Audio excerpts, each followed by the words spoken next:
एक लंबे समय पहले मथुरा नामक एक गांव में आदित्य वर्मा नामक एक जमींदार रहता था। वो आदमी बहुत ही अमीर था। उसी कारण उस गांव में सभी उसको एक बड़े बुजुर्ग का इज्जत देते थे। किसी को कोई भी मदद की जरूरत होती थी वो उन्हीं के पास जाते थे और इसीलिए आदित्य वर्मा भी उन सब की मुसीबतों को बहुत सब्र से सुनता था और उनका हल भी निकालता था। इतना ही नहीं, अगर किसी को पैसों की भी जरूरत होती थी वो हमेशा नाक बोले बिना देता था। इसी कारण उसका नाम गांव में बहुत रोशन हुआ। गांव में सबका इज्जत पाने वाला आदित्य वर्मा अपनी बीवी कुसुमा देवी का कभी नहीं कमा पाया। उसे हमेशा यही लगता था कि उनके सारे पैसों को ये ऐसे ही गवा रहा है। इन पति पत्नी का एक बेटा भी था जिसका नाम धर्मराज था। उसके नाम के अनुसार और उसके पिता के तरह ही वो भी सबकी मदद करता था। उसके पिता के व्यापार और खेती का काम ये खुद संभालता था। अपने पिता को काम कहे बिना वो सारी मेहनत अकेले करता था। धर्मराजू को धनलक्ष्मी नामक एक लड़की से 10 साल पहले शादी करवाया था आदित्य वर्मा ने।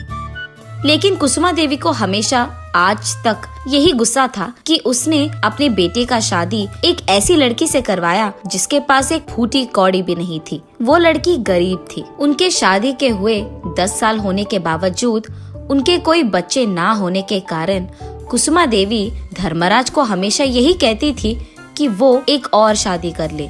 लेकिन क्योंकि धर्मराज को वो बिल्कुल अच्छा नहीं लगता था, वो ये विषय को अनदेखा और अनसुना कर देता था। ये सब जानकर धनलक्ष्मी अपने आप में बहुत रोती थी। ऐसे कुछ दिन बीत जाते हैं। एक दिन जब सभी मिलकर खाना खा रहे थे, कुसुमा देवी ऐसे कहती है, बेटा धर्मराज, मैं बहुत बार तुमको कहकर थक चुकी हूँ। मेरी बात मानकर तुम दूसरी शादी करोगे कि नहीं? अभी क्या अभी बोल दो। ऐसे कहती है। मुझे माफ कर दीजिए माँ, खुदा को गवाह मानकर मैंने इससे शादी किया है। इसको भूलकर मैं किसी और से शादी नहीं कर पाऊंगा। तब कुसुमा देवी आदित्य वर्मा की ओर देखते हुए, सुनिए, आपको क्या कहना है इस पे? आपके बेटे को आप खुद समझाओगे कि नहीं? आखिरी बार पूछ रही हूँ। ऐसे गुस्से में कहती है।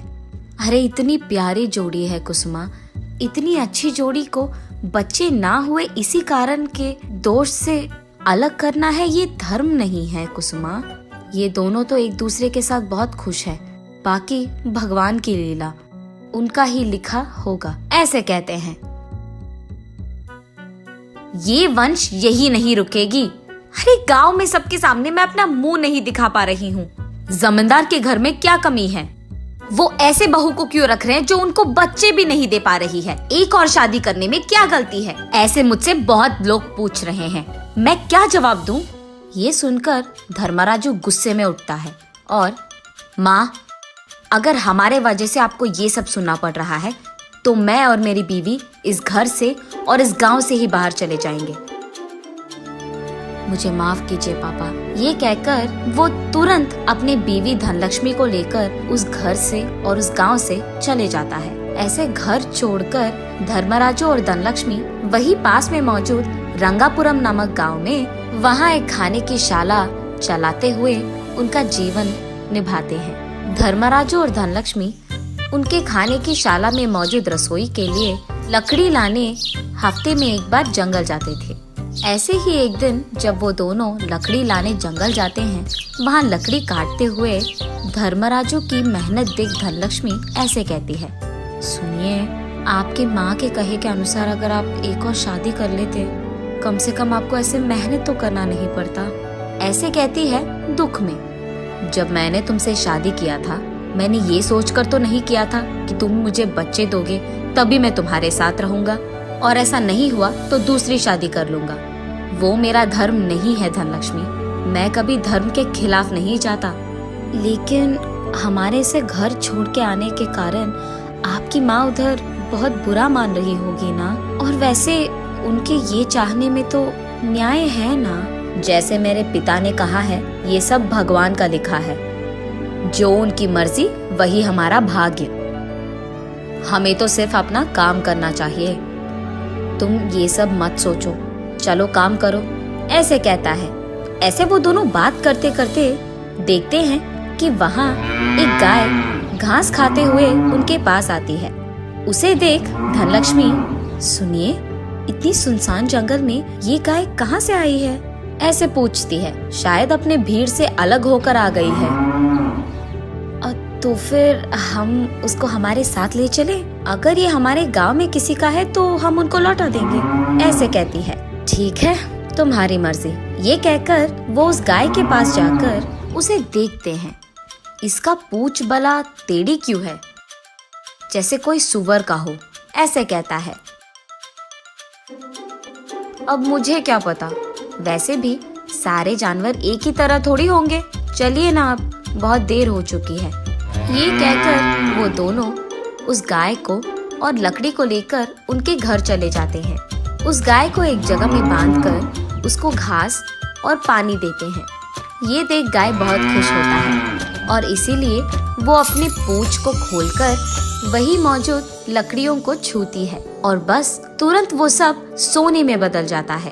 अपनी आंखों के सामने ये सब देख पति पत्नी दोनों आश्चर्यचकित हो जाते हैं। खुशी में, अरे ये तो कोई जादुई गाय है, भगवान ने खुद इसे हमारे पास भेजा होगा, ऐसे सोचते हैं। और बस उस दिन से, उस सोने से उनको जो भी पैसे मिले, वो दोनों उसमें से एक भी रुपए ना लेकर उन सारे पैसों को अपने खाने की शाला में उपयोग करते हैं और भूखों को खिलाने के लिए।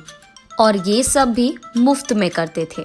निस्वार्थी होकर जो भी पैसे उनको मिले वो अपने आप पे उपयोग किए बिना दूसरों की सहायता करने के लिए उपयोग करने वाले इन दोनों को देख वो गाय बहुत खुश होती है।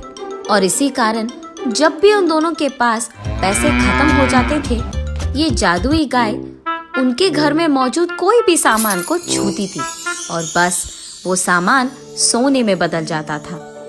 ये देख धर्मराजू और धनलक्ष्मी एक दूसरे से ऐसे कहते हैं, हमारे तो बच्चे भी नहीं हैं और इतना पैसा भी तो है, तो जिनको भी कोई पैसों की या मदद की जरूरत हो उनके लिए इस धन का हम उपयोग करेंगे। हाँ जी, हम यही करेंगे।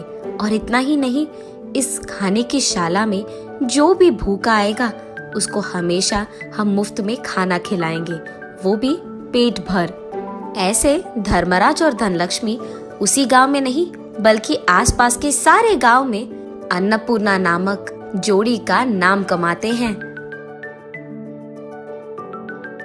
देखा धनलक्ष्मी, अगर हम घर छोड़कर यहाँ नहीं आते तो ये जादुई गाय हमें कभी नहीं मिलता और उसी के साथ इतना अच्छा नाम भी। अब इसी को भाग्य कहते हैं। हाँ जी, बच्चे ना रहने की बाधा इन सब के प्यार के सामने तो कुछ नहीं है। हाँ धनलक्ष्मी, दूसरों की मदद करने में जो खुशी मिलती है उसके सामने ये सुंदरता, अमीरता, ये सब कोई मायने नहीं रखता। ऐसे उन दोनों को इतनी अच्छी नाम देने वाली कामधेनु का वो बहुत अच्छा ख्याल रखते हैं। प्यार से और इज्जत से उसकी देखभाल करते हैं। नैतिक निस्वार्थियों को धर्म कोई भी रूप में बचाते ही रहता है।